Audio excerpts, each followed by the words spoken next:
Good morning from another day in paradise. In about 20 minutes we will be over in Hogsmeade having breakfast.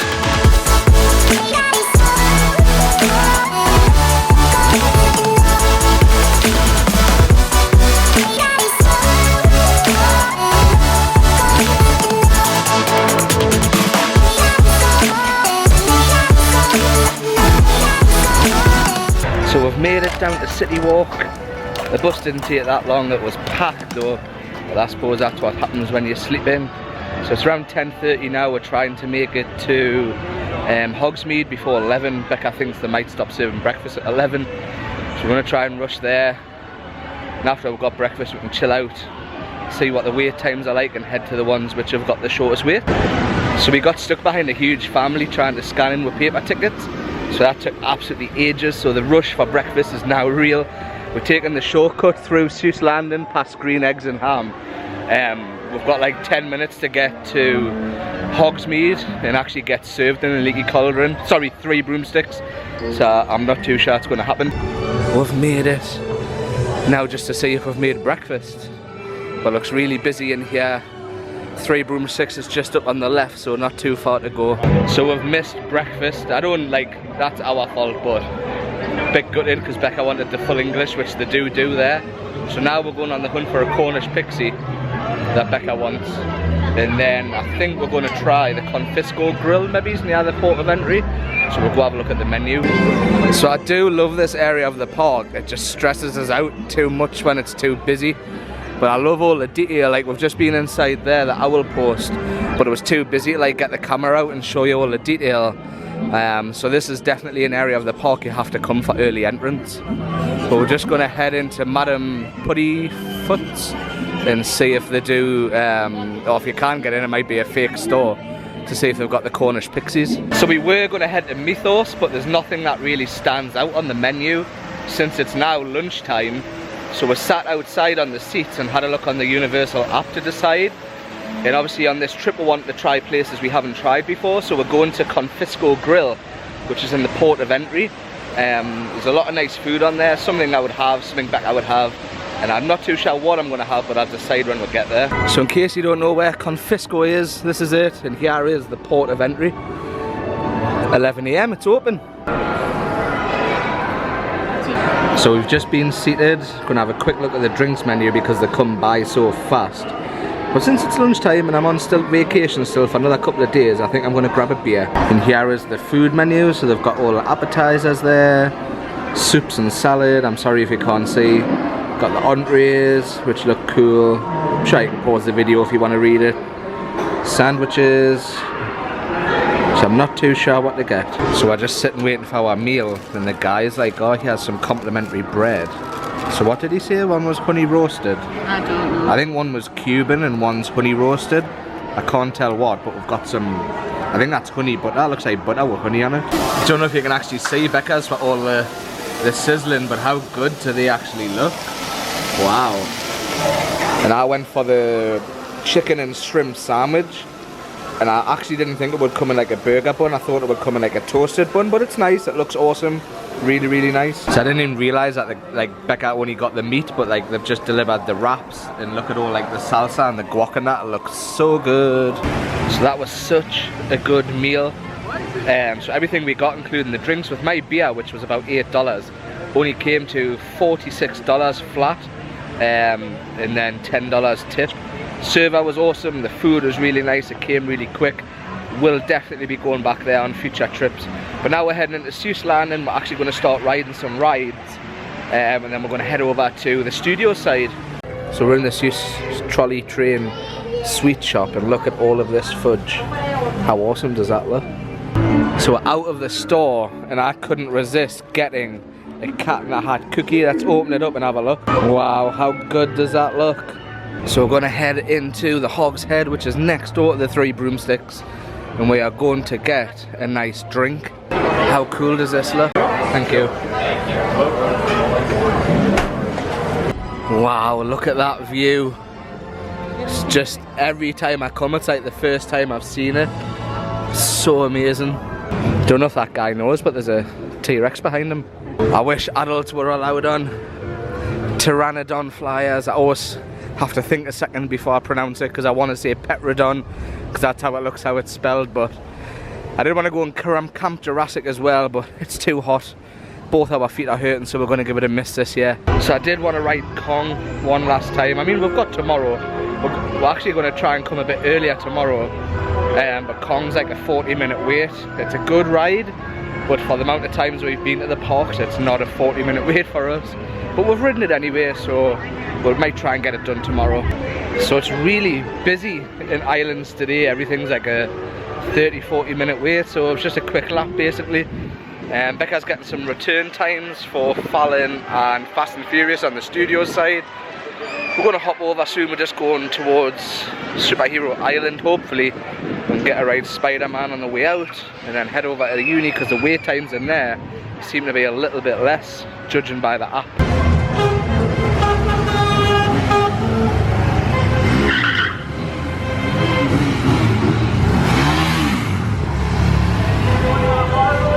So we're just casually walking through and the superheroes decided to have a race through. So the first thing out of all of this beautiful land Becca saw was of course the arcade.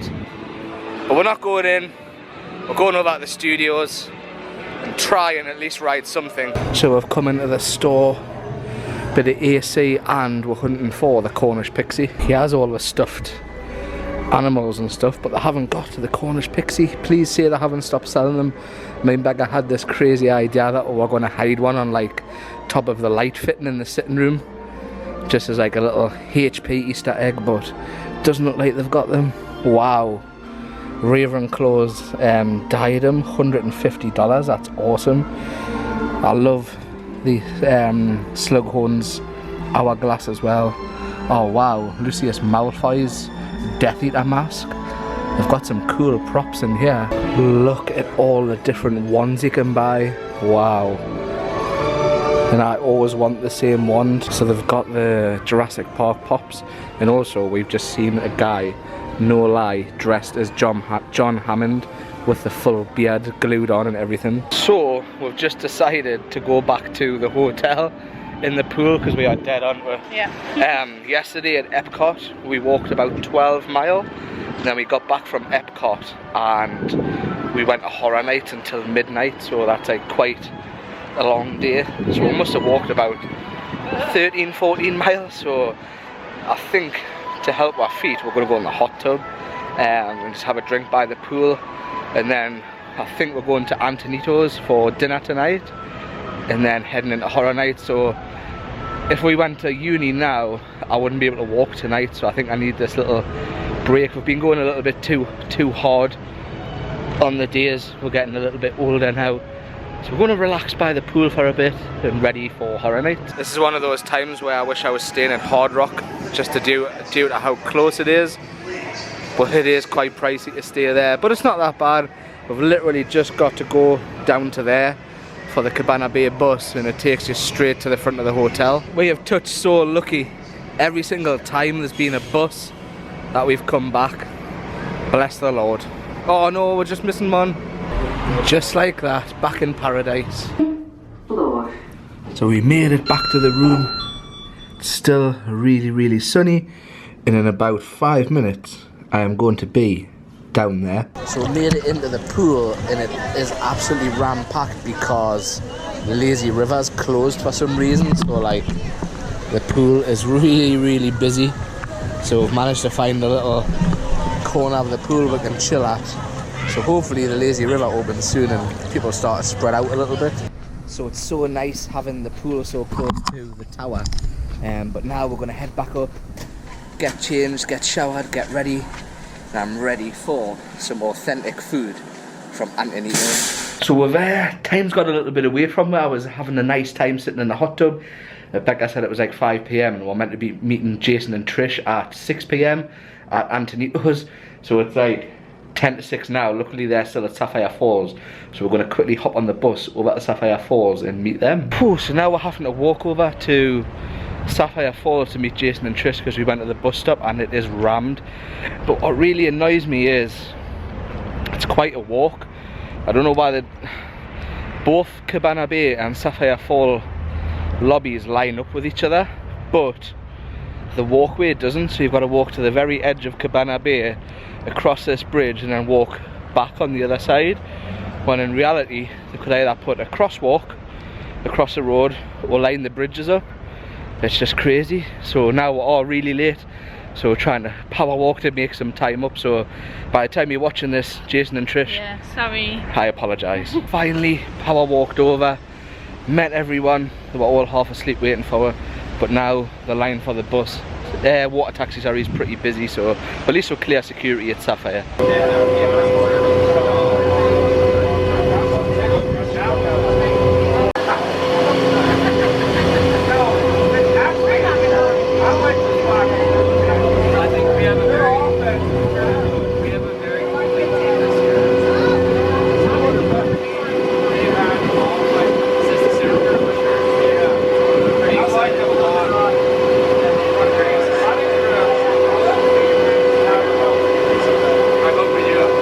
So we've made it a city walk. I don't know if you can even see Trish up at the top. She wants the guac. We've actually made it to a favourite restaurant. So we've just got seated at Antojitos. As you can see, the menu is quite extensive. Obviously I can't really show the full menu, but if you go on the Universal Apple website, everything is listed. And it's not like normal Mexican food. This is like really traditional Mexican food. Like last year I had the fish tacos, and they were really strong fish, so I won't be getting them again. So the drinks have just came. Trish, Jason, me got the same drink. Connor's just trying Becca's. Was it good?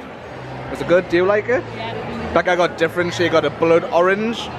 We got one, I don't even know what it is. What is this one? Oh, I forgot we've got the menu. It's basically that top one, if the camera stuff focuses.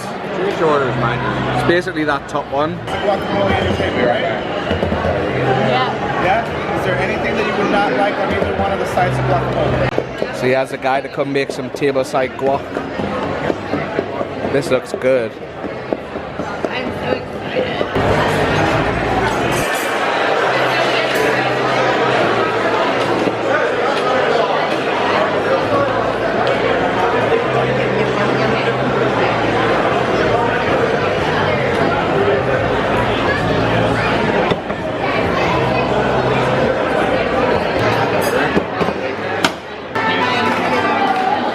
So we're just out here living our best lives.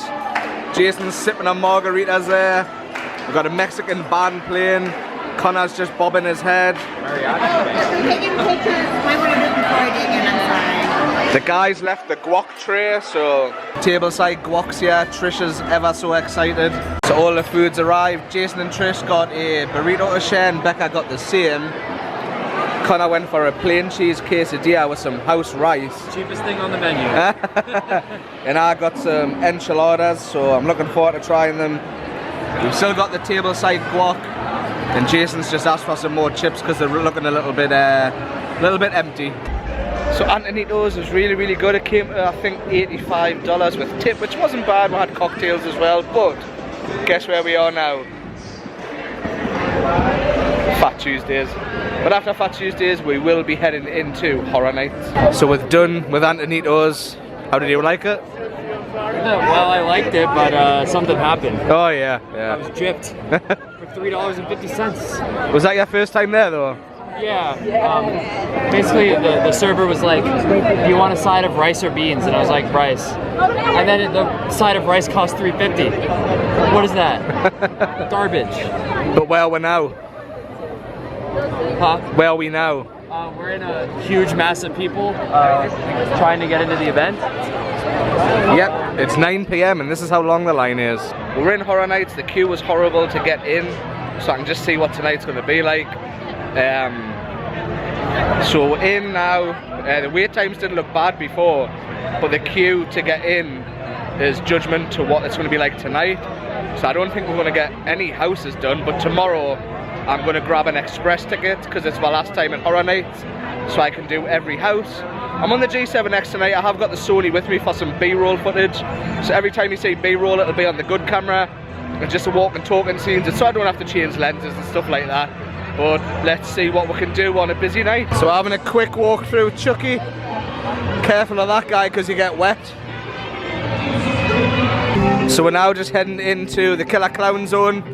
Earlier on, I'm not too sure if they are still there, but the guys who created Killer Clowns from Outer Space were live streaming from the zone. So we're just going to take a quick look and see if they're there. And I would just like to say, you know, hello. Thanks for such a cool, cheesy movie. I'm JoJo the Upset Town.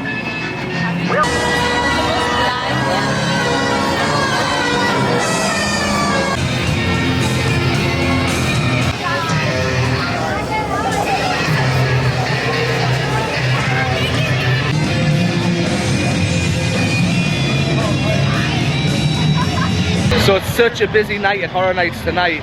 In my eyes, the worst house is Blumhouse, and that's at a 65-minute wait, which in my eyes is crazy. So we've literally just sat doing nothing and just chatting. A couple of people want to go wait in a house, but it's like an hour wait. I don't want to do that. So I think I'm just going to head to Vamp with Mike and Connor, catch a little bit footage in Vamp, watch the show, and then I'm going to head out. One of my favourite zones this year. It's just so camp, it's awesome.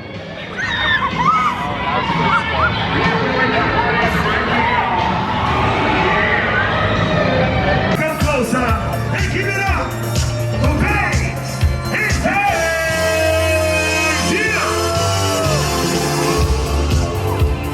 Oh yeah. It's supposed to be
Wow, look at these crowds tonight. I am getting zero footage in this zone. That's the queue for Halloween right there. Yeah, that's not 35 minutes. So busy, isn't it? So I think I might just head out. So I'm about to head out with Horror Nights for my last Friday. Tomorrow is my last night at Horror Nights, but it's my last night that I see this guy. Zach doesn't want us to leave. So sad. I've just realised it's the last night I see Mike. Oh no! I'm walking out with you. And you? Yeah. At Horror Nights? Well, I am, but I'm coming with my family. All the goodbyes tonight. So I've said me sad goodbye to Zach and Mike. It's going to be another year till I see these guys. Also Connor. I'm walking out with Connor though, so I've still got like 5-10 minutes with Connor. We didn't get anything done tonight, we just walked around the zones, got some footage. The shortest wait time currently is Trick or Treat at 30 minutes, but I don't really believe that it's 30 minutes because Blumhouse last week said 30 minutes and it was an hour. So I don't want to wait that. Plus I've got to pack a little bit when I get back in. So I'm heading out now. When I get back to Cabana Bay, it's almost like 11:30. Gonna pack a little bit and then wake up fresh tomorrow for our last full day. So will I catch this bus? I'm gonna try my best, but I cannot run, I'm so tired. So many people waiting? Nope, but I bet you it's, oh no, it's empty as well. So I've made it back to Cabana Bay. It's almost midnight. I'm so tired, but I've got to pack when I get in, so I'm just gonna end the vlog here. Thanks for watching, guys. I didn't shoot a lot of Horror Nights, so I'll just try and keep it in one vlog. Please leave a thumbs up, a comment down below, and we'll see you next time. And remember, stay tuned. You're watching That Florida Guy. We hope you enjoyed this video. Subscribe to our channel so you don't miss out on more daily vlogs, Florida planning and guide videos, plus vlogs from the theme parks. Follow That Florida Guy and That Florida Girl on Twitter and Instagram, and check out our t-shirt designs on Spreadshirt. And remember, guys, Stay tuned.